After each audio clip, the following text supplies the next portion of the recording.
Salut, aujourd'hui je vais préparer une vidéo sur le texte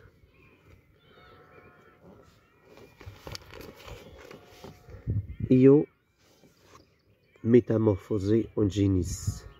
Io métamorphosé en génie. C'est toujours le même auteur que la semaine dernière lorsqu'on a étudié Apollon et Daphné. Il s'agit d'Ovide et la source, les métamorphoses. Io métamorphosé en génie.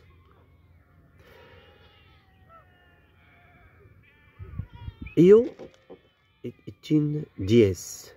Métamorphosée, changée, transformée. En quoi? En génie. C'est quoi la génie? Vous avez ici une petite explication. C'est la partie jaune. Le mot génis désigne une jeune vache. Ce mot vient du latin juvenis qui signifie jeune. C'est une jeune vache. Alors, on va commencer la lecture, on va voir ce qui s'était passé. Jupiter, le plus puissant des dieux, a séduit la nymphe Io, fille du dieu fleuve Inachus, Génon, Génon, l'épouse de Jupiter, habitueuse infidélité de son mari, était terriblement jalouse pour ne pas se faire surprendre par son épouse. Jupiter transforme la jolie Io en une génisse. Alors nous avons combien de personnages dans cette en-tête? 3 personnages. Io, Jupiter, Génis. Jupiter, le plus puissant des dieux. Jupiter, le chef des dieux, le dieu des dieux, le plus puissant, le plus fort. Le plus, c'est le superlatif. On l'a comparé ici à tous les dieux. Ça veut dire qu'il n'y a pas un autre dieu qui est plus fort que Jupiter. Jupiter a une force inégale. Personne ne se compare avec Jupiter. Personne ne peut se mesurer à Jupiter. Le plus puissant des dieux a séduit la nymphe Io, a séduit, a charmé, a fasciné. Il a conquéri le cœur d'Io. Ça veut dire il devient son amoureux. Il l'a rendu sa bien-aimée. Io est amoureuse de Jupiter. Qui est Io? La fille du dieu fleuve Inachus. C'est la fille, Io est la fille du dieu fleuve Inachus. Point. Génon, l'épouse de Jupiter.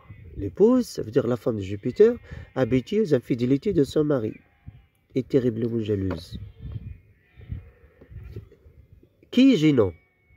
C'est l'épouse de Jupiter, la femme de Jupiter. Elle s'est habituée à quoi?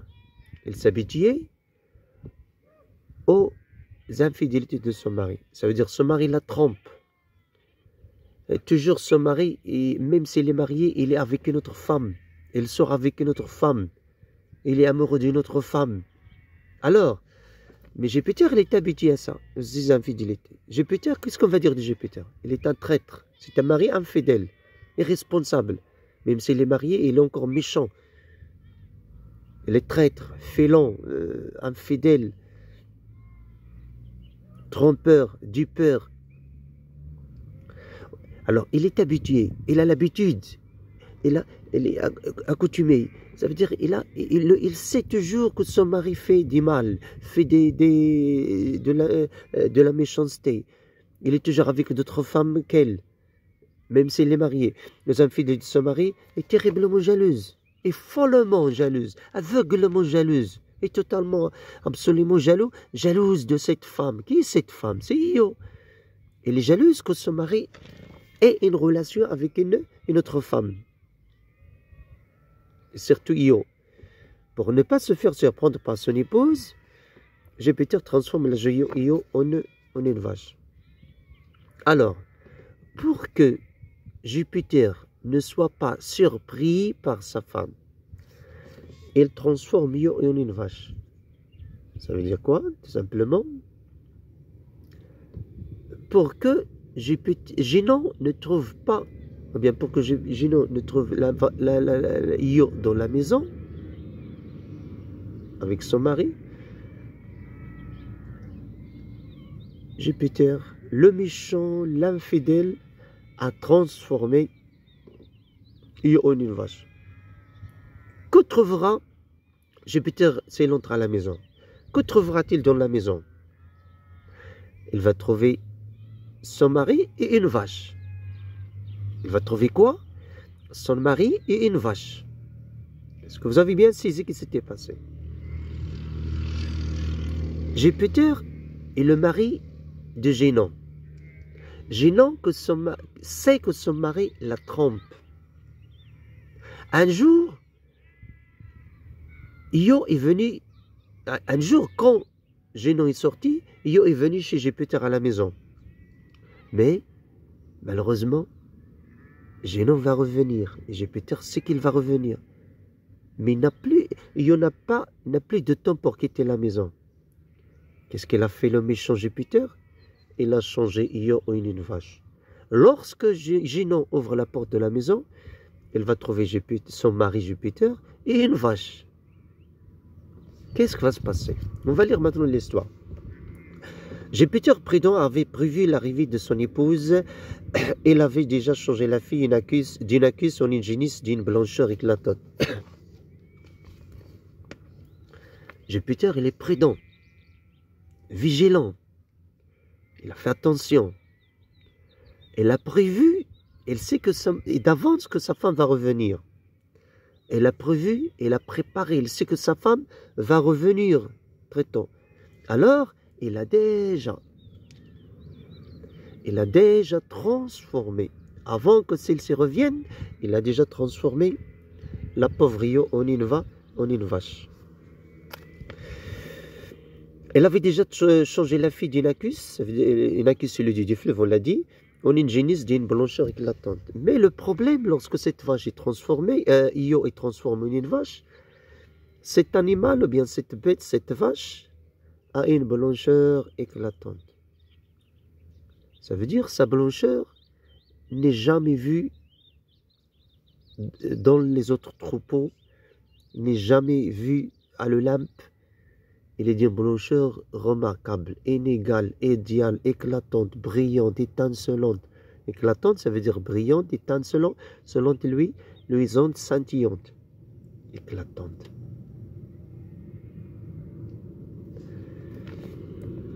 Io est si belle encore sous cette forme nouvelle que Génon, malgré elle, admire sa beauté. Comment Io? Elle est si belle comme vache. Elle est la plus belle vache de l'Olympe. Elle est déjà là, elle est une fille très belle, mais lorsqu'elle est devenue animal, elle est plus belle. Et lorsque Génon est entré à la maison, elle est ahurie, elle est abasourdie par la beauté de cette vache. Oh, comment il est. Oh là là, il va s'exclamer, comme cette vache est belle, comme cette vache est d'une blancheur éclatante, comme cette vache est inégale. Alors, qu'est-ce qui va se passer? Va-t-il se douter? Va-t-il s'en douter, pardon? Va-t-il croire que c'est juste une vache normale? Non, il admire. Oh. J'ai vu toutes les vaches du monde, de l'Olympe, surtout de l'Olympe. Mais j'ai jamais vu cette vache. Cette vache cache un secret. Peut-être c'est une vache anormale, c'est une vache magique, c'est une vache extraordinaire, etc. À qui appartient cette génisse? D'où vient-elle? De quel troupeau? Alors qu'est-ce qu'elle a fait? Elle commence à interroger son mari, à lui poser une série de questions.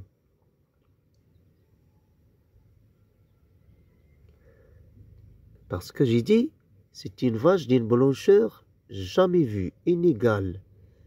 Alors, comme toutes les femmes, c'est normal.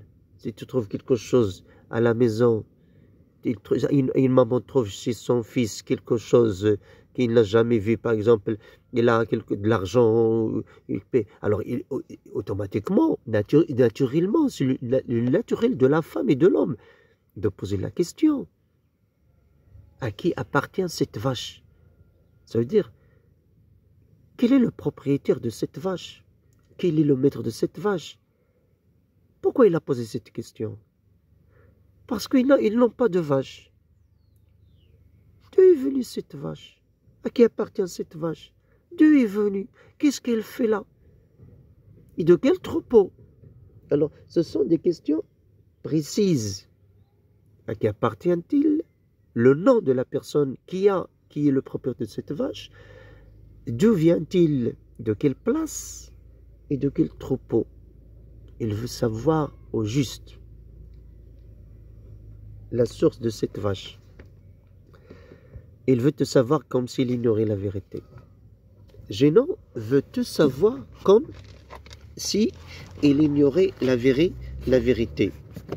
Gênant veut te savoir comme s'il ignorait la vérité. Il veut tout savoir comme s'il ignorait la vérité.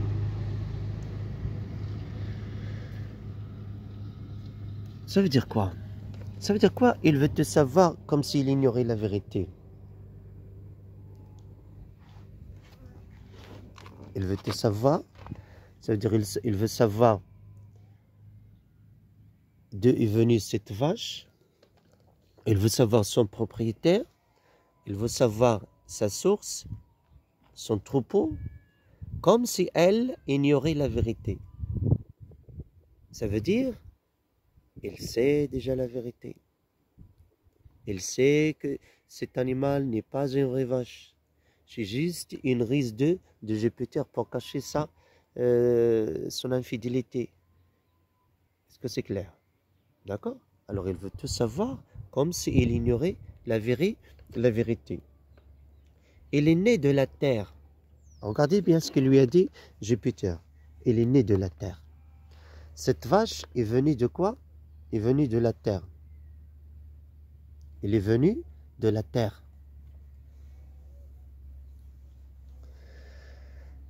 Répond Jupiter qui invente un mensonge pour couper court à ces questions. Jupiter lui a répondu par cette façon pour arrêter ces questions, pour la stopper. Parce qu'il sait qu'il va là l'accabler par une série de questions, alors il lui coupe, il l'arrête directement.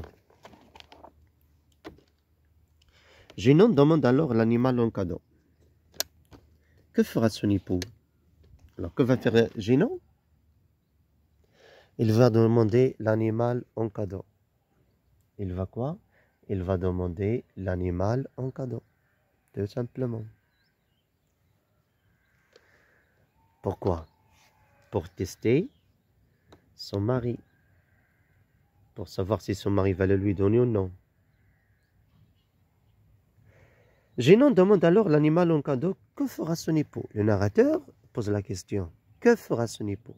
Va-t-il accepter ou va-t-il refuser? Alors, certes, elle est cruelle. Dans la vie, elle est cruelle de refuser un cadeau à quelqu'un. Elle est cruelle de refuser le cadeau.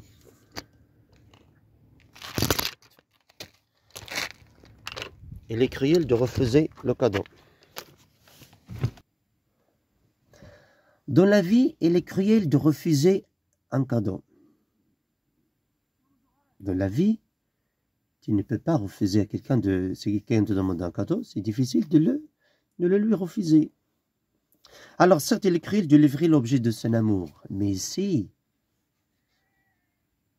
le problème,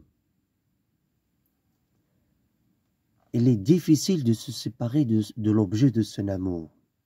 C'est cruel, c'est insupportable, c'est lamentable. Très difficile. Mais un refus paraîtrait suspect. Si Jupiter dit non, sa femme va dire alors, ce n'est pas une vache. Pourquoi tu ne veux pas me donner la vache? Qu'est-ce que tu vas faire avec la vache? S'il s'agit d'une vache, qu'est-ce que tu vas faire?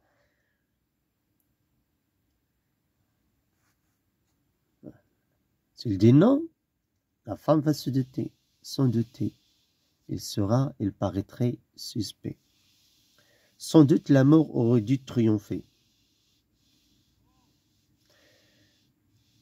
Mais Jupiter peut-il refuser à sa sœur qui est aussi sa femme? Oh, une nouvelle information. Dans la mythologie grecque, c'est toujours le merveilleux, l'incroyable, l'extraordinaire, le surnaturel. Génons, Jupiter s'est marié avec qui? Avec sa sœur. Qui est Génon? C'est la sœur de Jupiter. Il est devenu aussi sa femme. Mais Jupiter peut-il refuser à sa sœur qui est aussi à sa femme un cadeau aussi banal sans qu'il soupçonne que c'est toute autre chose qu'une génisse?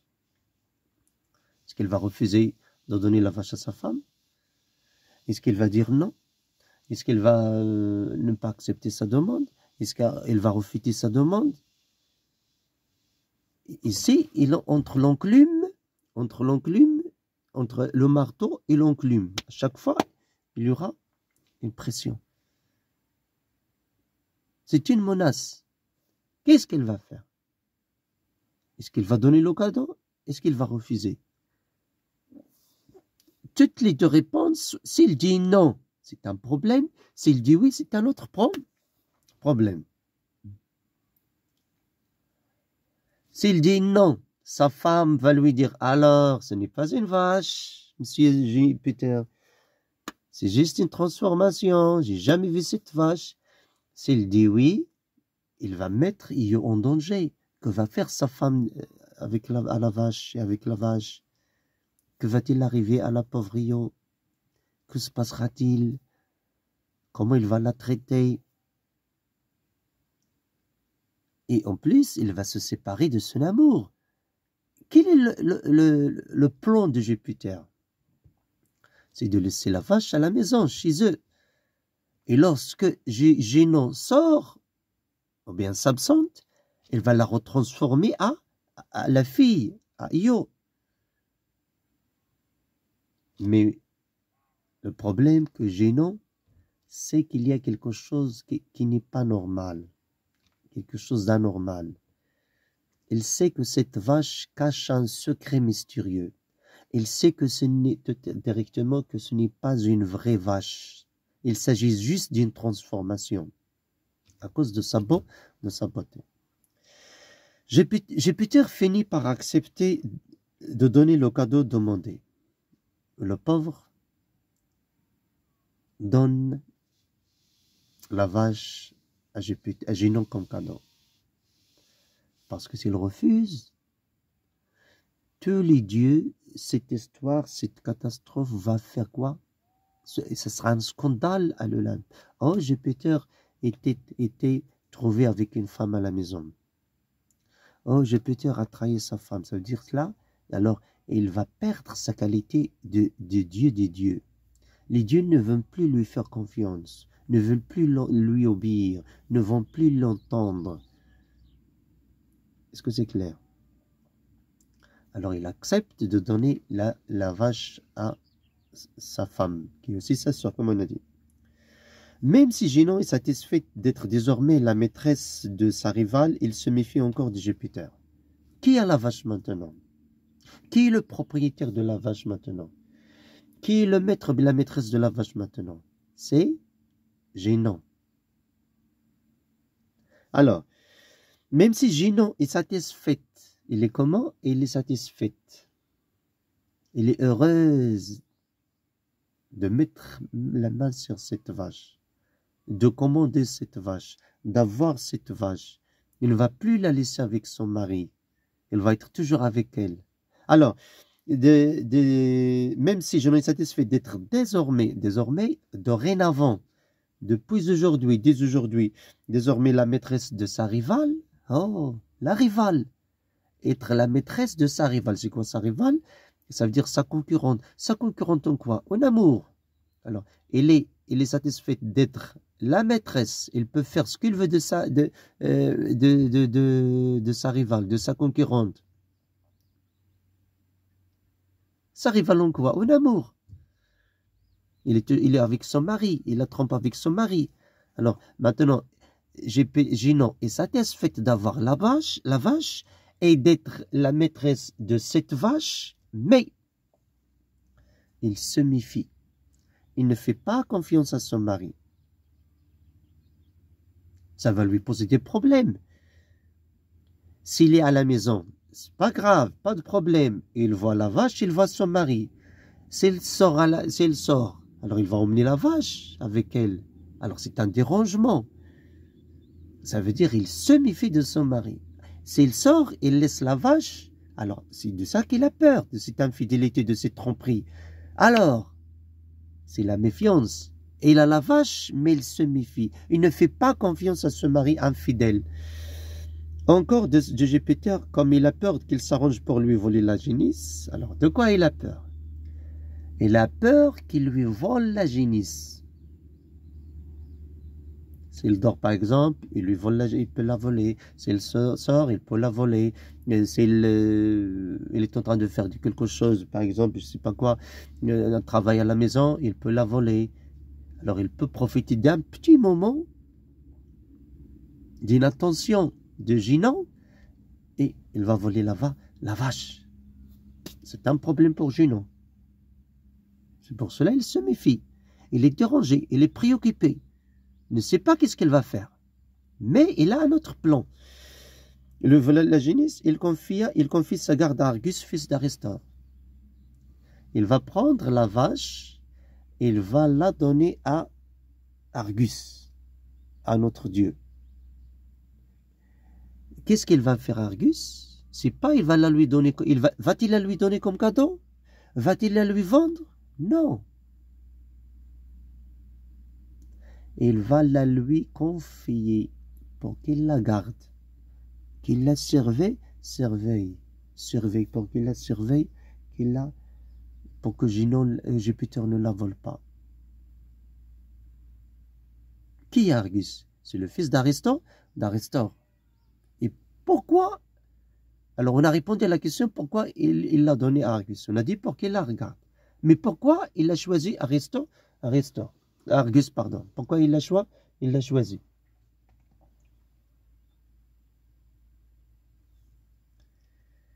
Argus avait une tête pourvue de son yeux. Quelle est la particularité d'Argus? Qu'est-ce qui le caractérise? Pourquoi Ginon l'a-t-il choisi parmi tous les dieux pour lui confier la garde de la génisse? Tout simplement, sa tête est pleine de yeux. Sa tête, il en a 100 les yeux. Toute sa tête est pleine de yeux. De tout là. De tout. Le front ici, derrière la tête, tout ça. Alors, toute la tête est entourée de yeux. Pour les reposer à tour de rôle, ils n'ont fermé que 2 à la fois. Ces yeux-là ont besoin d'être reposés. Qu'est-ce qu'il va faire? Qu'est-ce qu'il fait Argus? Il en ferme 2. Il en reste combien? 98. Il ferme 2 et 98 travaillent. Tous les autres restaient ouverts pour servir en permanence. 98 yeux travaillent en permanence d'une façon continue, sans arrêt, sans relâche, sans répit, et surveillent Ginon. Ça veut dire Ginon n'a aucune possibilité, n'a aucune chance pour s'enfuir.